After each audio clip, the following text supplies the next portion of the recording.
오늘의 말씀의 제목은 기도를 쉬면 죄가 되는 7가지 이유이란 제목이 됩니다. 사무엘상 12장 23절입니다. 나는 너희를 위하여 기도하기를 쉬는 죄를 여호와 앞에 결단코 범하지 아니하고 기도 쉬는 걸 죄로 여겼습니다. 그래서 하나님 앞에 기도에 쉬는 죄를 결단코 범하지 않겠다. 신약 성경으로 넘어오면 데살로니가전서 5장 17절 보면 쉬지 말고 기도하라. 이것이 그리스도 예수 안에서 너희를 향하신 하나님의 뜻이다. 신약 성경은 좀 긍정적으로 표현합니다. 그래서 좀 긍정적인 제목을 붙이자면 기도하면 복이 되는 7가지, 부정적으로는 기도를 쉬면 죄가 되는 7가지, 같은 의미입니다. 기도는 하나님과 연결되는 시간입니다. 기도는 하나님 안에 머무는 시간이고, 기도는 하나님께 보호받는 시간입니다. 기도는 하나님의 은혜를 받는 시간입니다. 로마서 8장 6절에 육신의 생각은 사망이요 영의 생각은 생명과 평안이니라 그랬습니다. 왜 기도가 중단되느냐? 왜 기도를 쉬느냐? 왜 기도를 포기하느냐? 육신의 생각 때문에 그렇습니다. 이 육신의 생각은 그냥 우리가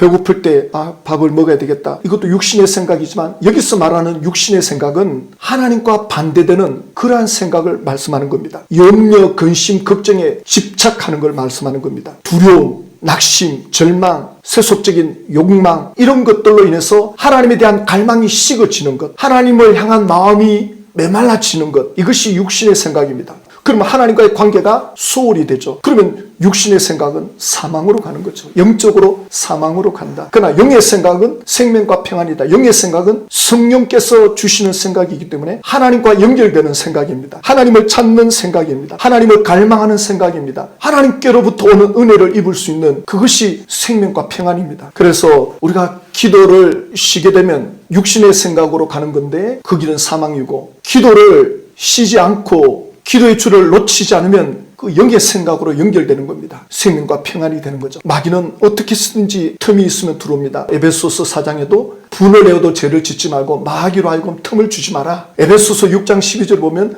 우리의 씨름은 혈과 육을 상대하는 것이 아니요 통치자들과 권세들과 이 어둠의 세상 주관자들과, 사람의 생각을 공격하는 건 이 어둠의 세상 주관자들입니다. 하늘에 있는 악의 영들은 우리 기도를 공중에서 막고 있는 그런 차원입니다. 그러니까 우리에게 사단이 생각을 넣어주는데 바로 이 어둠의 세상 주관자들입니다. 그래서 왜 기도를 쉬지 말아야 되느냐? 하나님의 사람들은, 하나님의 자녀들은 영적 전쟁에 노출되어 있습니다. 영적 군사로 부름받고 있습니다. 마귀는 틈만 나면 하나님의 자녀들에게 하나님과 분리시키려고 합니다. 하나님과 멀어지게 하려고 합니다. 우리가 성경을 통해서 우리는 이걸 믿어야 됩니다. 우리 눈에 안 보여도 마귀가 우는 사자같이 두루 돌아다니며 삼킬자를 찾는다. 우리가 그걸 믿어야 됩니다. 눈에 안 보이니까 모르겠다. 영적인 눈이 어두운 거죠. 우리는 말씀을 통해서 눈에 보이지 않는 세계를 보는 겁니다. 지금 이 어둠의 세상 주관자들, 그래서 끊임없이 우리에게 생각을 넣어주는데, 마귀와의 전쟁하는 그 장소 어디냐? 생각이라고 하는 곳입니다. 생각이 모이면 이제 마음이 되는데, 마귀는 끊임없이 우리에게 생각을 넣어줍니다. 정신과에서는 이걸 스트레스라 그럽니다. 이래야 되나 저래야 되나 뭘 해야 되나 선택을 뭘 하지? 이럴 수도 없고 저럴 수도 없고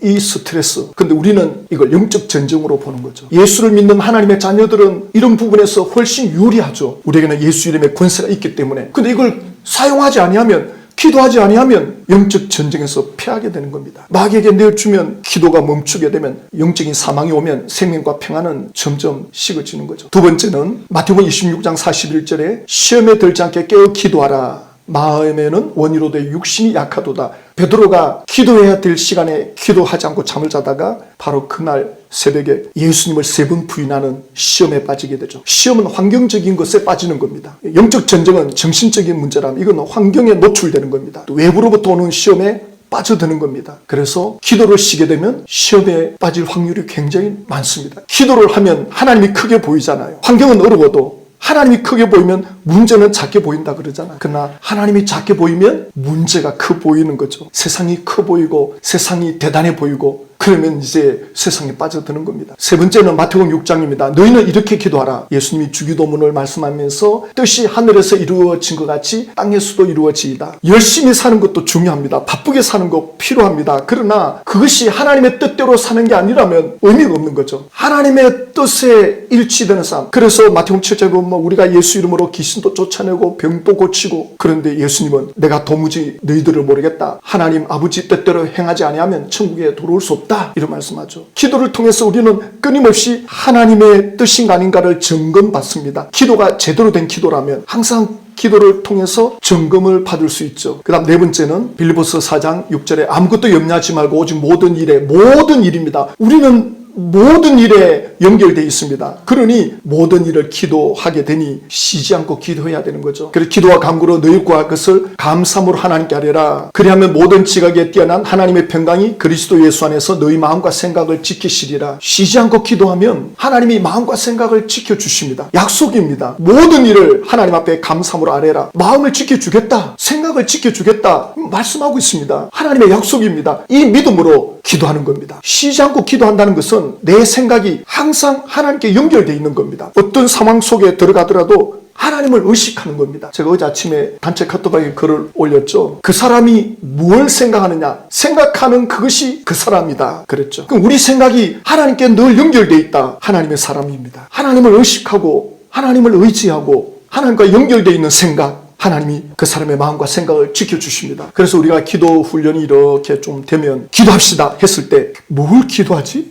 기도를 어떻게 시작해야 될지 이게 아직 안 되어 있다면 초보죠. 기도합시다 하면 하나님과 연결되어 있는 사람은 그냥 나오는 거죠. 그리고 딱 기도할 때 이렇게 한 5분 정도 기도하면 눈물을 쏟아낼 수 있다. 또 눈물을 쏟아내다가 딱 멈추고 하나님의 은혜로 말할 수 없는 기쁨으로 들어갈 수 있다. 이 정도로 영적 깊이를 조절이 가능합니까? 그러니까 하나님의 은혜를 생각하면 나 같은 죄인에게 나같이 어리석은 자가 있을까? 나같이 미련한 자가 있을까? 나 같은 죄인의 개수가 있을까? 그 영적 깨달음에 들어가면 눈물이 안 날 수가 없죠. 나 같은 이런 자를 하나님이 택하고 불러주시다니 그거 생각하면 눈물이 쏟아지죠. 그러다가 또 하나님의 은혜에 항상 기뻐하라고 하는 하나님의 그 은혜를 붙잡고 하나님이 나를 이렇게 돌보시고 사랑하시고 간섭하고 합력해 선을 이루시는 하나님의 그 손길을 가슴 깊이 또 새기면 말할 수 없는 기쁨이 내 마음에서 생수같이 터져나오는 거죠. 그러니까 기도합시다 했을 때 소리를 내서 기도하든 소리를 안 내서 기도하든 즉각 기도에 들어갈 수 있는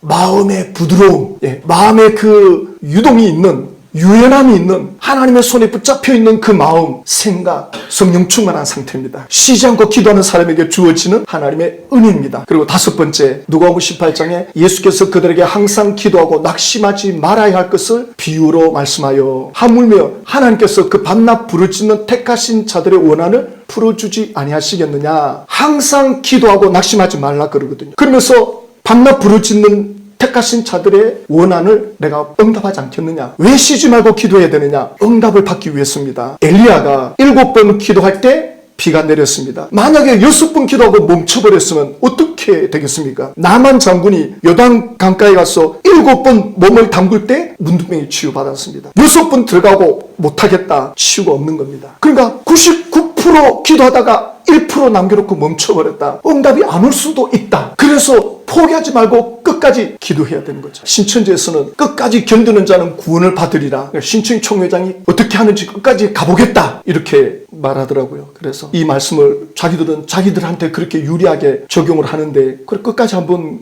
가볼 수밖에 없다. 그들도 그렇게 붙잡고 있더라는 겁니다. 끝까지 한번 가보자. 그러나 그것이 잘못된 방향이라면 가면 갈수록 후회스럽지 않겠습니까? 가면 갈수록 그 길은 멸망의 길 아닙니까? 만약에 바벨론에 불이 하나라도 떨어졌다. 갑자기 어느 교회가 예배당만 불탔다 이러면 우리는 신천지 갈 준비해야 됩니다. 지금 이거 방송에 이제 나가라고 하는 겁니다. 그러면 신천지 집화장들, 강사들도 총회장이 죽을 징조가 보이면 예수님께로 가야 되겠다. 이렇게 말할 수 있어야 되지 않습니까?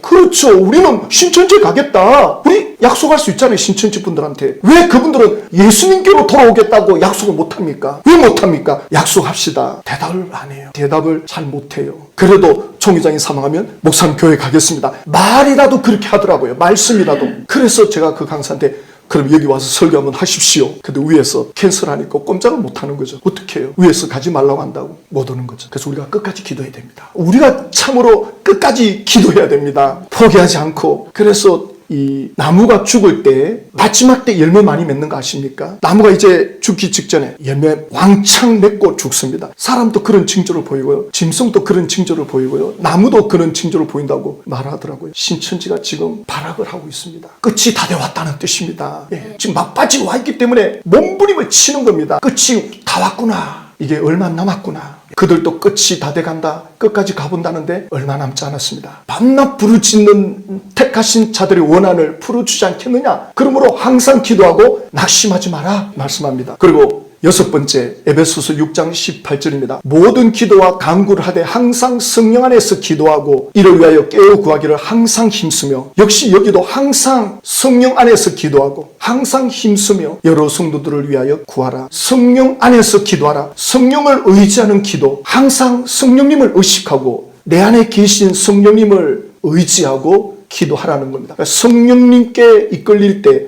성령께 붙잡힐 때 초자연적인 역사가 나타나죠. 성령이 주시는 12가지 은사도 있고 성령이 주시는 성품의 9가지 열매도 있습니다. 이건 기적입니다. 여러분, 은사가 나타나서 초자연적인 역사가 일어나는 것도 기적이죠. 이건 사람이 힘으로 안 될 때 나타나는 현상인데, 사람이 변화되는 것도 기적입니다. 나쁜 습관이 변화됐다, 이거 기적입니다. 사람 안 바뀝니다. 사람 바꾸기 어렵다는 말씀 많이 하잖아요. 사람은 잘 안 바뀝니다. 그런데 성령의 역사가 일어나면 바뀝니다. 이 성령의 9가지 열매는 성품이거든요. 그 사랑이, 그 사람의 마음의 희락이, 화평이, 오래 참음이, 자비, 양성, 충성, 온유, 절제, 이런 것에 지배받는다? 사람이 바뀝니다. 완전히 달라집니다. 기도하는 사람은 먼저 본인이 변화됩니다. 본인이 달라집니다. 이런 기적들, 내가 변화되는 기적들을 나도 경험하고 또 다른 사람들이 볼 수 있는 이 역사가 쉬지 않고 기도할 때 일어납니다. 그리고 7번째, 쉬지 말고 기도하라. 명령입니다. 하나님이 하라고 하는 명령입니다. 그래서 요한복음 14장 15절에 너희가 나를 사랑하면 나의 계명을 지키리라. 계명은 하나님의 명령입니다. 너희들이 나를 사랑한다면 나의 명령을 지킬 거다. 여기에 기도가 포함이 되는 거예요. 요한복음 14장 21절에 나의 계명을 지키는 자라야 나를 사랑하는 자니 나를 사랑하는 자는 내 아버지께 사랑을 받을 것이요 나도 그를 사랑하여 그에게 나를 나타내리라. 쉬지 않고 기도하는 것이 주님을 사랑하는 것과 연결이 됩니다. 주님의 명령이기 때문에 그 명령에 순종하는 이들은 주님을 사랑하는 것과 하나가 되는 건데, 그들에게 나를 나타내겠다, 예수님을 나타내 주겠다는 겁니다. 예수님이 우리 가운데 함께하고 있다는 걸 우리는 믿고 있습니다. 그걸 인식할 수 있도록 나타내 보여주겠다. 이 말씀은 하나님을 체험하게 해주겠다는 겁니다. 성령의 역사를 체험하게 해주겠다는 겁니다. 예수님을 체험하게 해주겠다는 겁니다. 우리가 믿고 마음으로 경험되어지는 것도 놀라운 일이지만 이것이 피부로 느껴질 때 믿음은 자랍니다.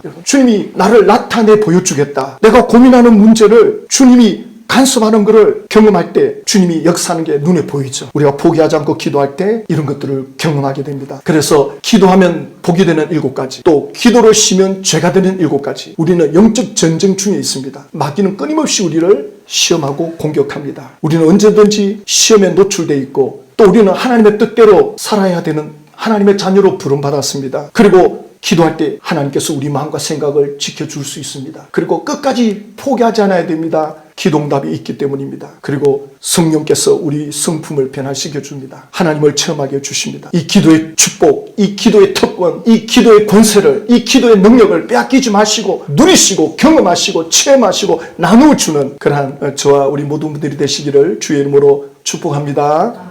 예, 우리 함께 찬송하시고 함께 기도하겠습니다.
무릎 같이 합시다.